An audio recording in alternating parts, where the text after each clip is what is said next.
Adamlar rayondan gəliblər. Heç bir əsası olmadan bunları ixtisara salıblar. Rayonlarda stomatolog, həkim çatışmazlığına baxmayaraq, yəni bugünə qədər də tərbiyyəçilərə heç nə verməyib, heç bir materialla təmin edəməyib, amma ixtisara gəldikdə hamısı ixtisar oldu. Bunlardan tələb olunan Cənab Vüqar Qurbanovun dediyi o 5 manat məsələsi də yəni heç bir əsası yoxdur.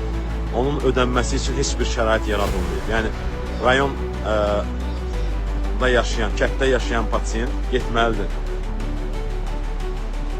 Yəni getməlidir rayon mərkəzinə 30 kilometr gedib 5 manat ödəyib sonra gəlməlidir həşmiyə. Yəni belə bir absurd bir qərarlar verilir.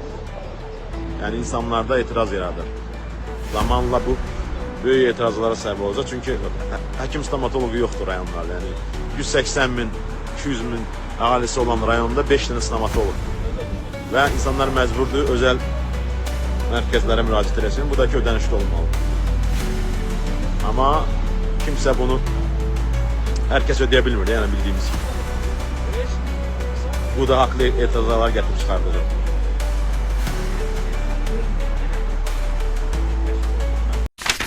Gündəlik hadisələrdən xəbərdar olmaq üçün bizi izləyin. Söz altında yox, göz altıda qalın.